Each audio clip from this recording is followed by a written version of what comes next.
आइए पढ़ते हैं कृषि जोत का आकार। कृषि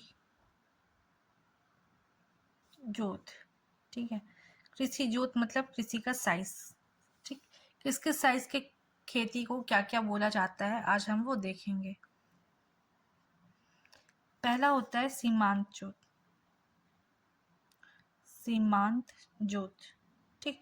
देखो सीमांत में अंत आ रहा है तो अंत मतलब होता है जीरो, तो कैसे याद रखेंगे, अंत मतलब जीरो, सीमांत में आ रहा है अंत तो जीरो मतलब अंत होता है जीरो और वन। तो जीरो से लेके 1 हेक्टेयर, हेक्टेयर में नापा जाता है, जीरो से लेके 1 हेक्टेयर तक को बोला जाता है सीमांत जोत। दूसरा होता है लघु जोत। लघु मतलब छोटा जोत, जो एकदम स्मॉल साइज का होगा, तो 1 से लेके 2 हेक्टेयर तक को बोला जाता है लघु जोत। 1 से लेके 2 हेक्टेयर तक बोला जाता है लघु जोत, ठीक। उसके बाद आता है अर्ध मध्यम जोत। अर्ध मध्यम जोत,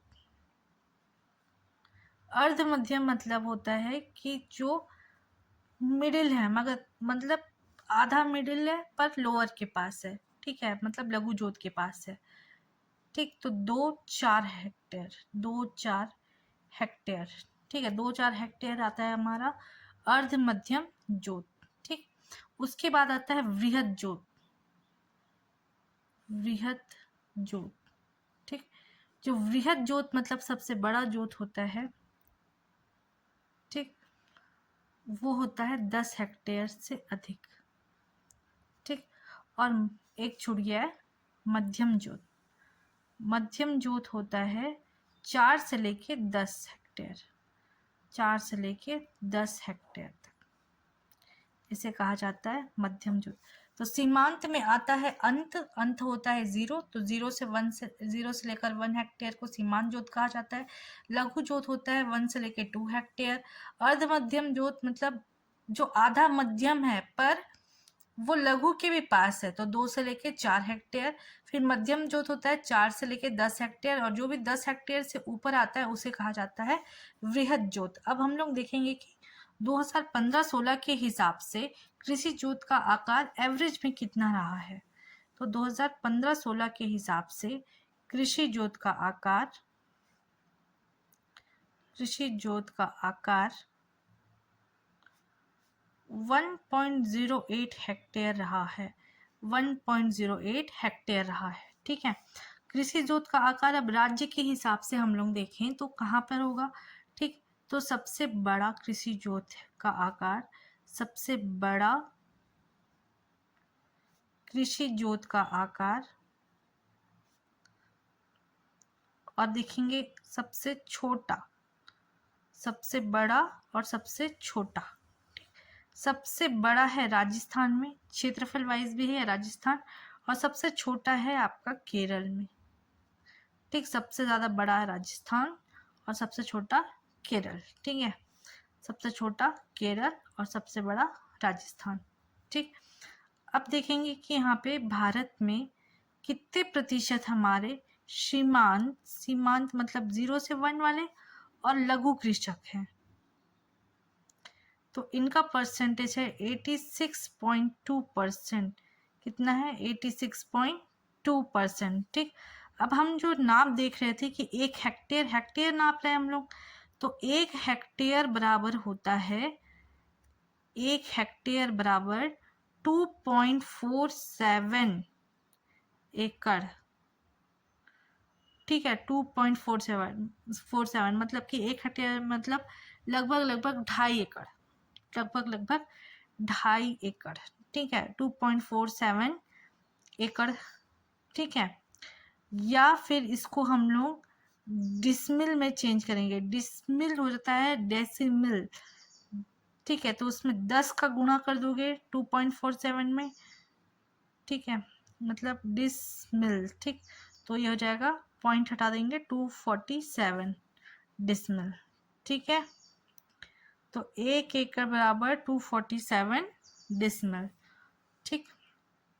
उसके बाद देखें हम लोग, अब इसको हम लोग 1 हेक्टेयर बराबर कितना वर्ग मीटर होता है, तो वर्ग मीटर, 1 हेक्टेयर बराबर, ठीक है, वर्ग मीटर में चेंज करेंगे 1 हेक्टेयर को, 1 हेक्टेयर को, तो होता है ये टोटल 10,000 वर्ग मीटर। और अगर 1 हेक्टेयर को हम लोग स्क्वायर फुट में चेंज करेंगे तो होता है लगभग 1,00,000, ठीक, 7,629.10 स्क्वायर फुट। ठीक है, यहाँ तक आप लोगों को क्लियर है। अब हम लोग देखेंगे कृषि का वित्तीय वर्ष कहाँ से शुरू होता है। तो कृषि का वित्तीय वर्ष, अब जहाँ से बारिश ज़्यादा होगी, देखो 15 जून से हम लोगों का मानसून आ जाता है, लेकिन ढंग से बारिश नहीं होती है। ढंग से बारिश होती है 1 जुलाई से। ऐसे याद रखना है कि ढंग से बारिश होती है हमारी 1 जुलाई से, इसीलिए हम लोगों ने कृषि का वित्तीय वर्ष रखा है। 1 जुलाई से बारिश होती है, मैंने बोला अच्छे से, तो 1 जुलाई से लेके पूरा 1 साल चलाना है, तो 1 जुलाई से लेके लास्ट हो जाएगा तुम्हारा 30 जून। ठीक है, उसके बाद पहला जैविक कृषि चालू करने वाला पहला राज्य, तो जैविक कृषि का वाला पहला राज्य बना है हमारा सिक्किम। पहला कौन है हमारा? सिक्किम। ठीक, अब भारत में एग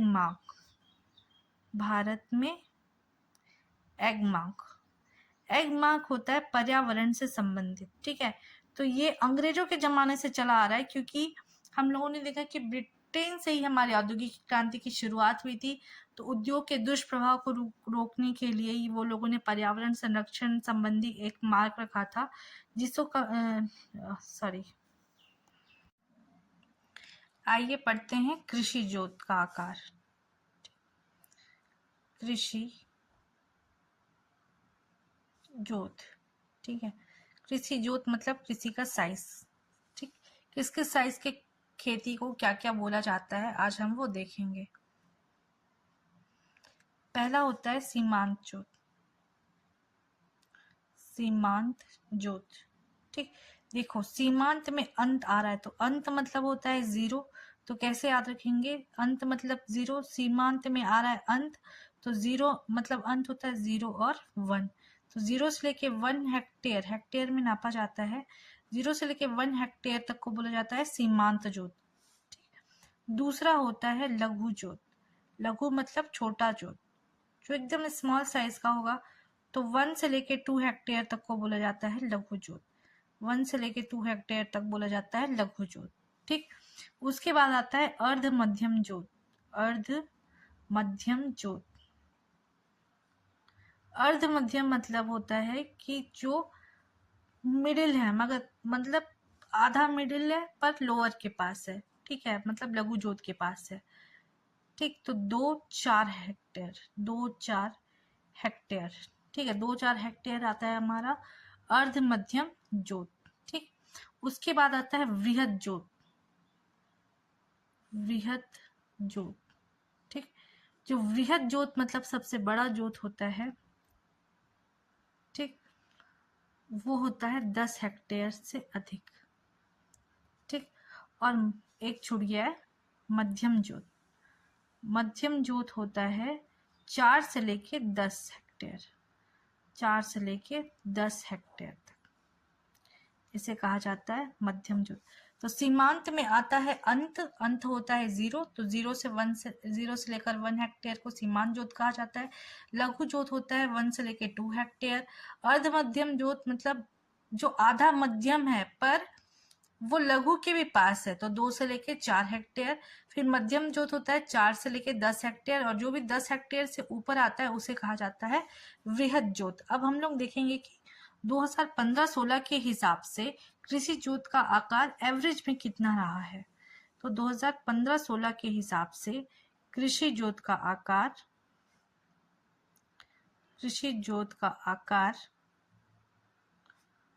1.08 हेक्टेयर रहा है। 1.08 हेक्टेयर रहा है। ठीक है, कृषि जोत का आकार अब राज्य के हिसाब से हम लोग देखें तो कहाँ पर होगा। ठीक, तो सबसे बड़ा कृषि जोत का आकार, सबसे बड़ा कृषि जोत का आकार,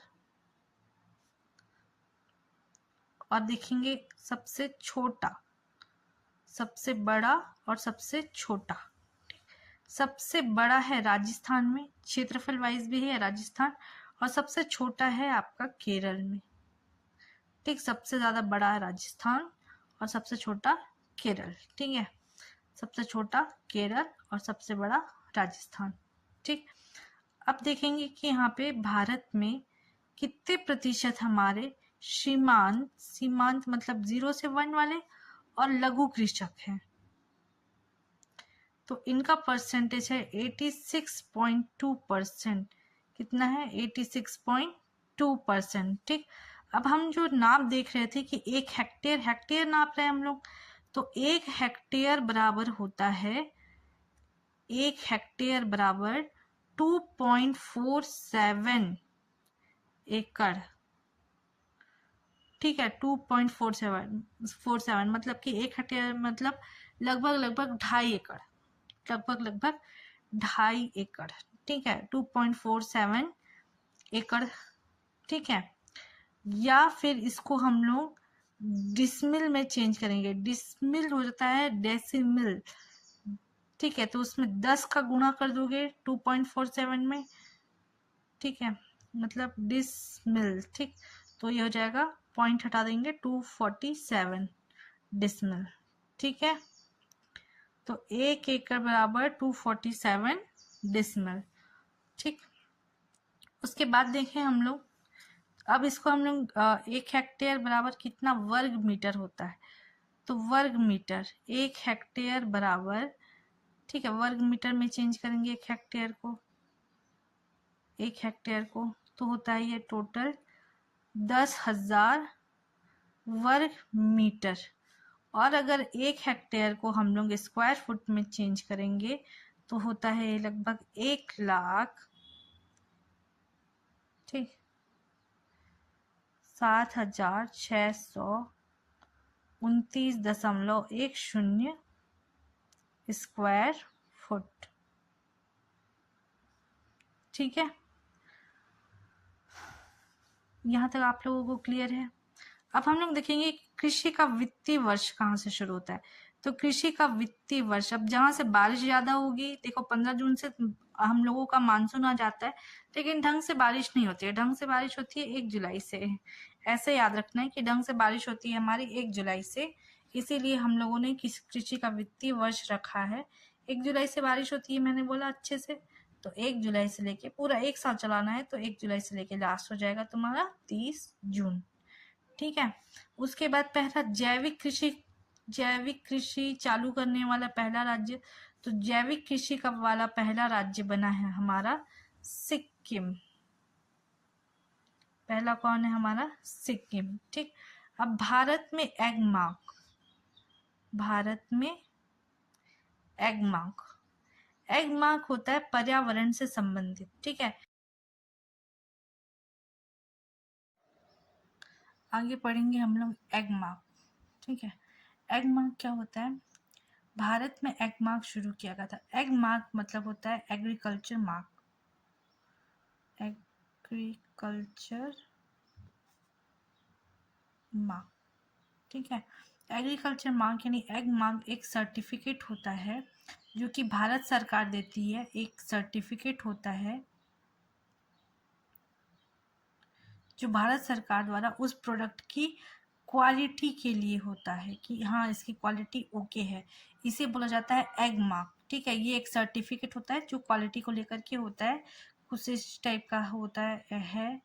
इसके बीच में ऐसा लिखा रहता है एग मार्क, और यहाँ भारत सरकार ऐसा लिखा हुआ होता है। ठीक है, तो इसे चालू किया गया था 1937 में। कब चालू किया गया था? 1937 में। ठीक है, एक होता है इको मार्क, इको मार्क। ठीक है, इको मार्क होता है इकोलॉजी, इन्वायरमेंट को लेकर के। ठीक है, तो ये होता है पर्यावरण सुरक्षा संबंधी। इको मार्क होता है पर्यावरण सुरक्षा संबंधी। ठीक है, और एग मार्क होता है एक सर्टिफिकेट जो कि भारत सरकार देती है कि इसकी, इस प्रोडक्ट की क्वालिटी टेस्टेड है। ठीक है, अब आगे पढ़ेंगे हम लोग राष्ट्रीय किसान दिवस, राष्ट्रीय किसान दिवस। ठीक, तो राष्ट्रीय किसान दिवस मनाया जाता है जस्ट, कैसे याद रखेंगे कि जस्ट क्रिसमस से 2 दिन पहले किसान दिवस मनाते हैं। तो क्रिसमस आता है 25 दिसंबर को, तो 2 दिन पहले मतलब 23 दिसंबर को मनाया जाता है हर साल राष्ट्रीय किसान दिवस। किसके बर्थडे में? तो ये बर्थडे में होता है चौधरी चरण सिंह के, ठीक है, जो कि यूपी के मुख्यमंत्री भी थे, ठीक है। तो चौधरी चरण सिंह के बर्थडे के दिन में मनाया जाता है राष्ट्रीय किसान दिवस। वैसे ही राष्ट्रीय दुग्ध दिवस, ठीक है। तो श्वेत क्रांति के जनक है वर्गीस कुरियन, ठीक। तो वर्गीस कुरियन के बर्थडे पर मनाया जाता है दुग्ध दिवस, ठीक है। तो दुग्ध दिवस मनाया जाता है 26 नवंबर को। कब मनाया जाता है? 26 नवंबर को, ठीक है। अब इसके बाद हम लोगों को पढ़ना है कृषि से जुड़े संगठन। अब हम लोग पढ़ेंगे कृषि से जुड़े संगठन।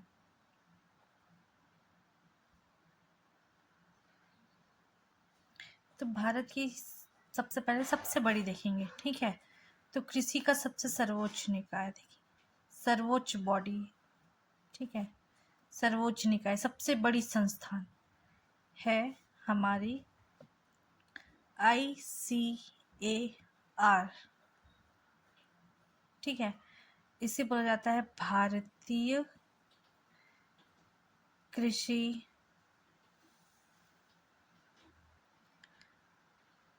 अनुसंधान परिषद, ठीक, ICAR, ठीक। तो ये रॉयल कमीशन, ठीक, ये सारे काउंसिल कमीशन हमारे यहाँ पर अंग्रेजों ने शुरू किए थे आज़ादी के पहले, ठीक है। तो रॉयल कमीशन के सिफारिश पर ICAR बना था। ICAR, इसका पूरा नाम है इंडियन, इंग्लिश में इंडियन काउंसिल फॉर एग्रीकल्चर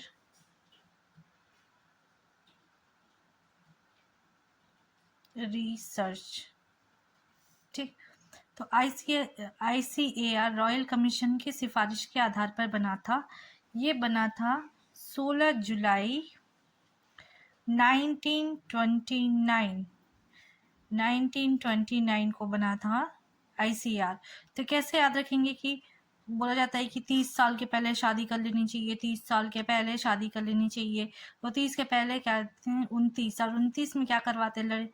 लड़के लड़कों की काउंसलिंग करवाते हैं 30 साल से पहले, काउंसलिंग, ठीक। तो काउंसलिंग करवाते, तो उसी से याद रखना कि काउंसिल, तो 29 में काउंसिल करवाते। तो 1929 में ICAR ने रॉयल कमीशन की सिफारिश पे बनाया था ICAR, ठीक है। ये बना था पूसा बिहार में, ये बना था पूसा बिहार में, जबकि इसका हेड क्वार्टर है नई दिल्ली, पूसा कैंपस, ठीक है, पूसा कैंपस, ठीक। अब इसका काम क्या है? तो कृषि अनुसंधान के लिए, कृषि, अब नाम ही अनुसंधान है, तो कृषि अनुसंधान यानी कि रिसर्च, ठीक है, और उसके टेक्नोलॉजी से संबंधित सारे प्रोग्राम को क्या करना? कृषि और प्रौद्योगिकी के कार्यक्रमों को प्रोत्साहित करना,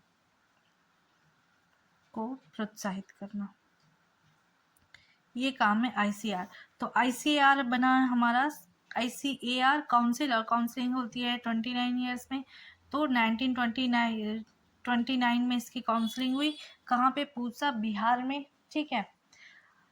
तो कोई पूछे कि कृषि, बागवानी, इन सब की सर्वोच्च निकाय कौन है? तो ICAR। तो कृषि, बागवानी, मत्स्य पालन, कुक्कुट पालन, कुछ भी बोले, उन सब का सर्वोच्च निकाय क्या है? हमारा सबसे बड़ा क्या है? उन सब की, सभी का सर्वोच्च निकाय क्या है? ICAR, ठीक। दूसरा है हमारा, दूसरा हम पढ़ेंगे नाफेड, नाफेड, ठीक है। नाफेड है, नाफेड, ठीक, इसका इंग्लिश में नाम है नेशनल, मैं शॉर्टकट में लिखूंगी, लिखने में भी ज़्यादा टाइम लग जाएगा, national cooperative marketing federation of India, ठीक है, नाफेड, ठीक। नाफेड की स्थापना, ठीक है, इसका हिंदी में इसका नाम है राष्ट्रीय कृषि सहकारी विपणन संघ, ठीक, नाफेड, ठीक है। इसको कैसे याद रखोगे, तो नाफेड, ठीक। तो इसको गांधी जी 2 के बर्थडे पे 2 अक्टूबर 1958 को न्यू दिल्ली में रखा गया था, मतलब इसकी उद्घाटन हुई थी, ठीक है। तो नाफेड, ठीक है, तो 60 के पहले नाफेड होना, फेड मत हो जाना, ठीक है। तो 60 के पहले फेड मत होना, तो 1958 में तो नाफेड, ठीक है। तो 2 अक्टूबर गांधी जी के जन्मदिन पे नाफेड की क्या हुई थी, स्थापना हुई थी, ठीक है। अब इसका काम क्या है, ठीक है, तो ये राष्ट्रीय स्तर पर कृषि उपज के विपणन का काम करती है, विपणन का कार्य करती है, ठीक है। अब अगला हम लोग देखेंगे, तीसरा है ट्राइफेड, ठीक।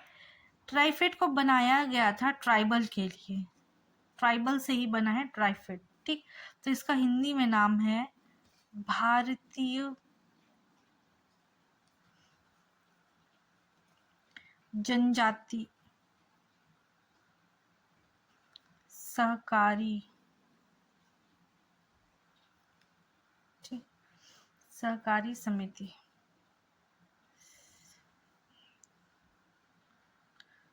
विपणन विकास संघ, ठीक। ये ट्राइबल से बना है क्योंकि इसका नाम ही इंग्लिश में ट्राइबल कोऑपरेटिव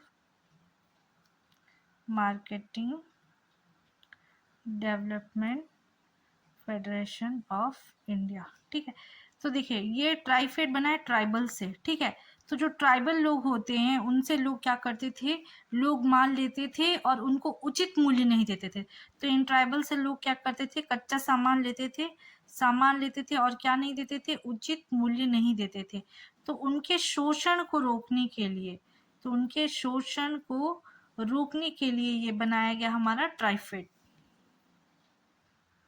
तो इसे बनाया गया था 1987 में, अगस्त 1987 में ये भी बना था न्यू दिल्ली में, ठीक है। इसका उद्देश्य था, इसका जो मुख्य उद्देश्य था, ठीक है, इसका मुख्य उद्देश्य जो ट्राइबल थे उनके शोषण को रोकना, ठीक है। तो ट्राइबल वर्ग को वनों द्वारा एकल उत्पादों का उचित मूल्य देना, जैसे कि वो लोग महुआ, सरई, सरगी ये सब मतलब बेचते थे, तो उसका पहले ये लोग उचित मूल्य नहीं देते थे। तो गवर्नमेंट इनके लिए बनाई ट्राइफेड ताकि इनका शोषण ना हो, और ये वनों में जो भी एकल चीज उत्पाद जो भी कलेक्ट करते हैं उसका क्या मिले, इनको उचित मूल्य मिले, ठीक है। उसके बाद आती है एक NCDC, राष्ट्रीय सहकारी विपणन विकास निगम, ठीक। ये बना 1963 में न्यू दिल्ली में, ठीक है। तो ये क्या करता है, ये सारे वस्तुओं के आयात निर्यात, ठीक, उनका भंडारण, उनके लिए योजना और विपणन का काम करता है, ठीक है, मतलब कि डिस्ट्रीब्यूशन का काम करता है। वो जो भी कृषि का जो उत्पादन है, उन वस्तुओं का आयात निर्यात देखना, उनका भंडारण, उनके लिए कौन सी योजना चलेगी, उनका विपणन यानी कि डिस्ट्रीब्यूशन कैसे होगा वो देखना, ठीक। उसके बाद आया फूड कॉर्पोरेशन, FCI, उसके बाद आया FCI, food corporation of India. ठीक, ये बना है हमारा 14 जुलाई 1965। ठीक है, तो कैसे याद रखेंगे 1965? ठीक, तो कैसे याद रखना है हमको कि 65 तक हम लोग को क्या रखना है, आई। 65 तक आई का क्या करना है हमको, फिट रखना है, fit and care. Fit and care I का रखना है हमको कितना, 65 तक। तो FCI, तो आई आया, आई कितने साल तक रखना है, 65, मतलब 1965, ऐसे याद रहेगा। ठीक है, ये बनाया गया था खाद्य अधिनियम 1964 के तहत। ठीक है, किसके सहयोग से, तो सहयोग लिया गया था FCI का की स्थापना करने के लिए विश्व बैंक। ठीक, इस FCI का कार्य क्या है, तो कार्य ये है कि बफर स्टॉक रखना।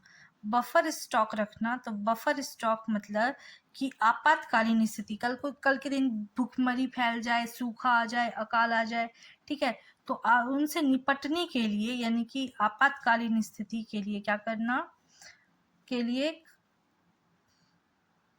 खाद्यान्नों को सुरक्षित रखना, उनका एक स्टॉक बना के रखना, खाद्यान्नों को सुरक्षित रखना। ठीक है, इसमें अब ये नहीं कि दाल चावल आटा नमक मिर्ची सब रखेंगे, नहीं, जो ज़रूरी है बफर स्टॉक वही स्टॉक करेंगे। तो गेहूं और चावल का ही बस बफर स्टॉक बनाया जाता है कि कल के दिन कुछ भी हो जाए, भूखमरी अकाल सूखा वगैरह, तो ये बफर स्टॉक यूज में आए। ठीक है, दूसरा इसका काम है, ठीक, PDS, सार्वजनिक वितरण प्रणाली के लिए खाद्यान्न आपूर्ति के लिए खाद्यान्न आपूर्ति। ठीक है, सार्वजनिक वितरण प्रणाली मतलब जो हमारी उचित मूल्य की दुकान होती है, राशन दुकान। ठीक, उस राशन दुकान में जो राशन पहुंचाने का काम कौन करता है, ये हमारा FCI भेजता है सारे जगह पे। डिस्ट्रीब्यूशन किसका करवाता है, राशन का। ठीक है, राशन का, यहाँ तक क्लियर हुआ। अगला हमारा जो आयोग है वो है कृषि लागत एवं मूल्य आयोग। ठीक, इसे शॉर्ट में बोला जाता है CACP,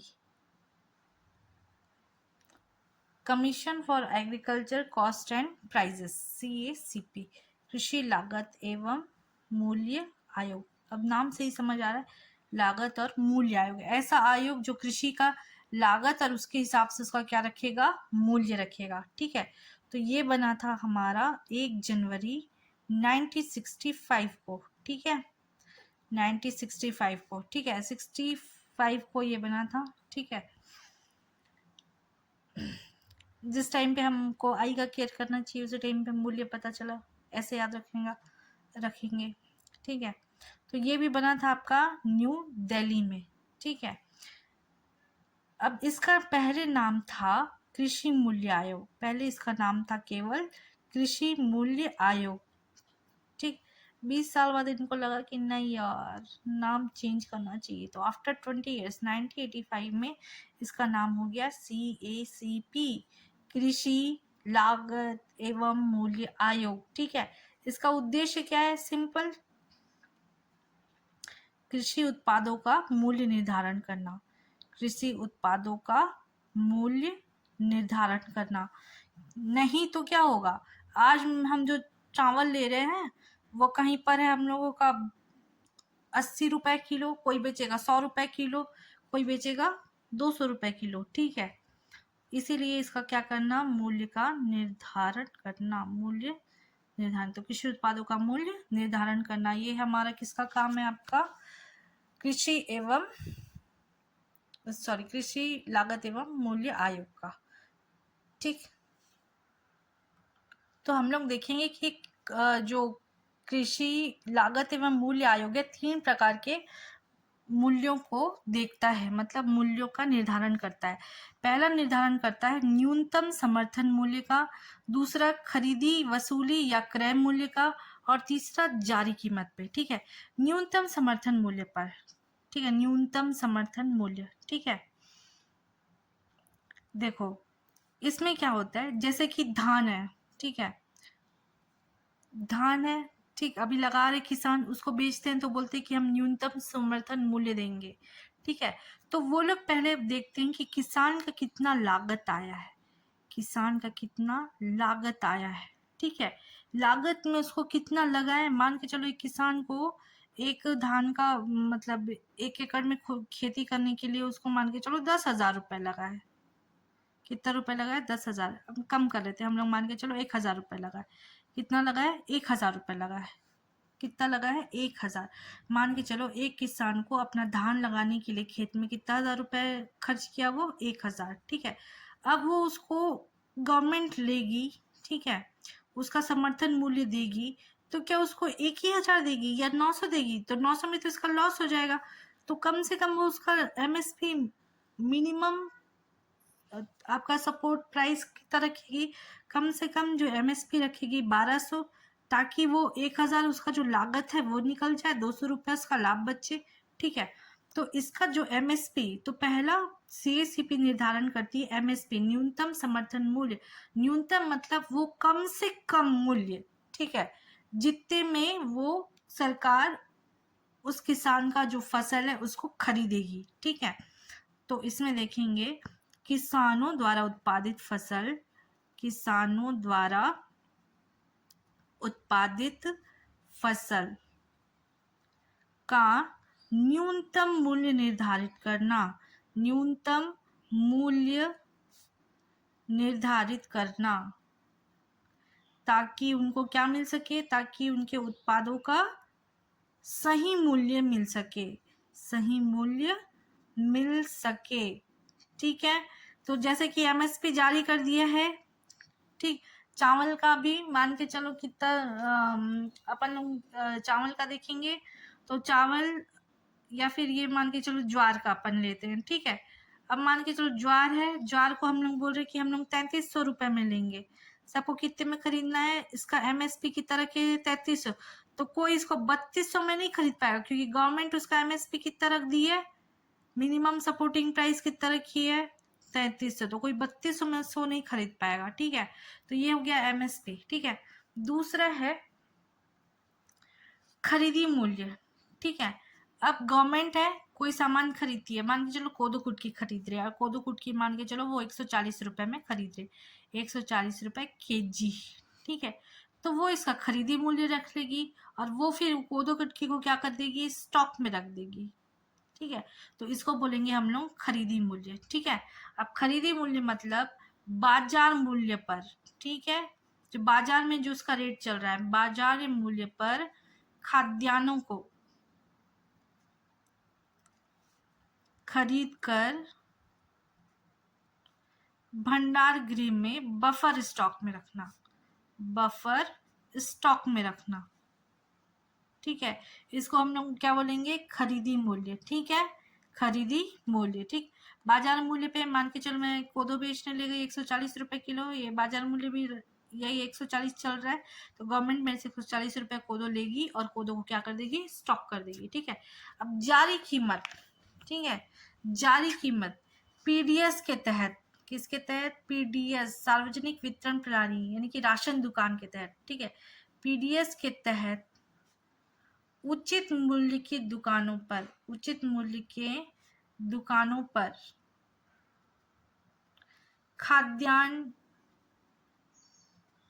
उपलब्ध कराना, जैसे कि 3 रुपए है, उसका इशू प्राइस कितना हो गया है, 3 रुपए किलो, 3 रुपए किलो चावल, मोटा चावल 3 रुपए किलो, तो 3 रुपए इसका क्या हो गया, इशू साइज। लेकिन 3 रुपए चावल किलो हर जगह मिलेगा क्या, नहीं, कहाँ मिलेगा, PDS, वही राशन दुकान में ही 3 रुपए किलो चावल मिलेगा, तो ये क्या हो गया, उसका जारी कीमत, ठीक है।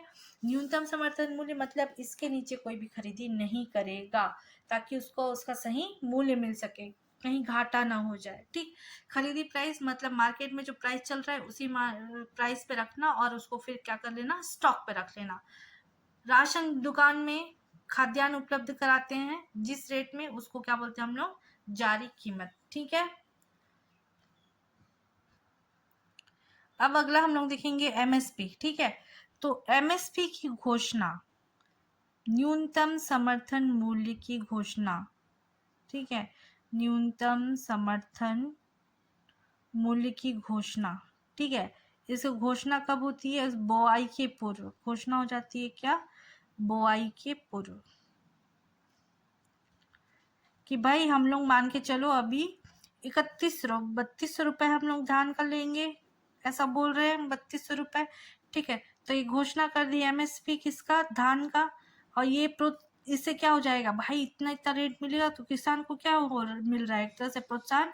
और कोई क्या लगा रहा है? अब धान लगा रहा है, ठीक है, क्योंकि इसका न्यूनतम समर्थन मूल्य कितना देंगे बोल रहे हैं हम लोग? 3200, ठीक है। तो अब घोषणा कर दिया गवर्नमेंट कि मैं इस साल कितने में खरीदूंगा? 3200। मान के चलो आने वाले समय में क्या बोल दिया? मैं 3500 में। तो जब ये लोग सुनेंगे, पहले से ही हो गया घोषणा, ठीक है, तभी इन लोग क्या करेंगे? बुआई। मान के चलो कम कर दिया, तो इसीलिए हमेशा बुआई के पूर्व ही एमएसपी का क्या कर दिया जाता है? घोषणा कर दिया जाता है, ठीक है। इसकी सिफारिश कौन करता है? तो एमएसपी की सिफारिश करती है वही CACP, यानी कि कृषि और लागत मूल्य, कृषि लागत एवं मूल्य आयोग,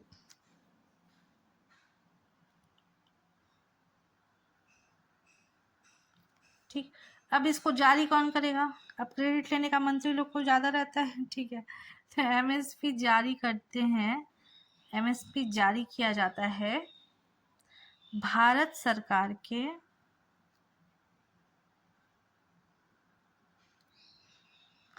आर्थिक मामलों के कैबिनेट समिति, अब समिति में मंत्री होंगे, ठीक है। तो एमएसपी की घोषणा कब होती है? ताकि लोग को पहले से घोषणा कर देंगे तो बुआई करेंगे, इसलिए बुआई के पूर्व किया जाता है। कौन करता है इसकी सिफारिश? CACP, कृषि लागत और मूल्य आयोग, ठीक। और इसको घोषणा कौन करता है? तो भाई कैबिनेट समिति करती है। और कौन से मामलों की? आर्थिक मामलों की, ठीक है। तो ये हमारा हुआ एमएसपी। अब हम लोग देखेंगे कि एमएसपी के उद्देश्य क्या है, ठीक। तो पहला उद्देश्य है कि अति उत्पादन की स्थिति में उसका मूल्य ह्रास रोकना, ठीक है। अति उत्पादन की स्थिति में मान के चलो इस साल भयानक टमाटर हुआ, बहुत ज्यादा टमाटर होता है, तो टमाटर क्या रुपए किलो बिकता है, फिर 1 रुपया 2 रुपया किलो में बिकता है। कभी कभी इतना सस्ता हो जाता है करके रोड में टमाटर फेंक देते हैं, कहीं ट्रैक्टर लेके कुचल देते हैं। तो क्या हो गया उनका भाई? अगर एक टमाटर लगाने में उनको 10 रुपए का खर्चा आ रहा है और 1 रुपए में बेचेंगे तो उनका हास हुआ ना।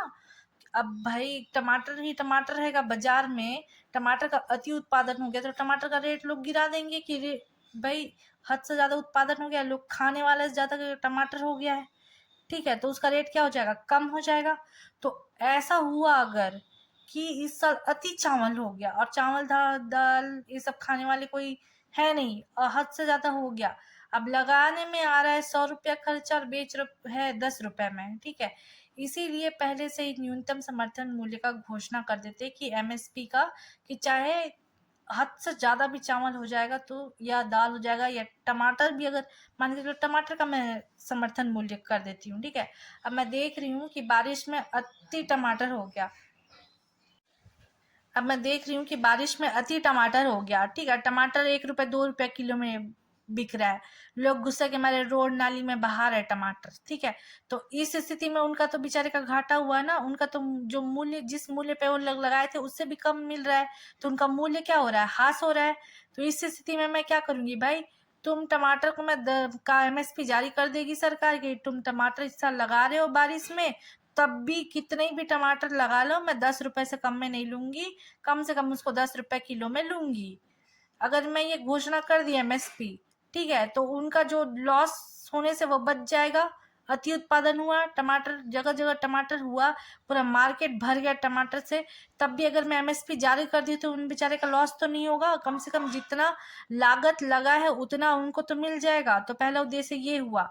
दूसरा ये होता है कि किसानों को मैं गारंटी दे दी कि तुम्हारा आय क्या है, सुरक्षित है। तुम अगर 10 रुपया, 8 रुपया, 5 रुपया में लगाए हो तो तुमको 5 का 10 मिलेगा ही, चाहे कितने उत्पादन हो, चाहे 1,000 किलो भी उत्पादन हो जाएगा तो भी तुमको मैं 100 रुपए में ही खरीदूंगी एमएसपी, कम से कम, सॉरी 10 रुपए किलो में ही खरीदूंगी एमएसपी में कम से कम।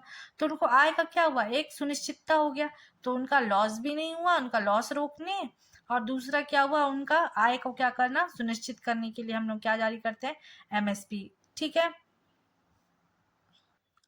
अब हम लोग देखेंगे किसका किसका एमएसपी 2024-25 का। एक साइड खाद्यान्न 23-24 में कितना था, 24-25 में अभी कितना है, तो टोटल साल में। ठीक है, तो धान का, धान में भी सामान्य का, धान में भी सामान्य का। ठीक है, पहले 23,183 धान सामान्य था, 2183, अब हो गया है ये 2300 रुपए। ठीक है, वृद्धि हुआ है 117 का, 117 जोड़ोगे तो इतना ही आएगा इसमें। ठीक है, दूसरा धान ए ग्रेड का। ठीक है, ये हो गया, पहले था ये 2203 रुपए, कितना, 2203 रुपए, हो गया है ये 2320, इसमें भी वृद्धि हो गई है 117 की। ठीक है, उसके बाद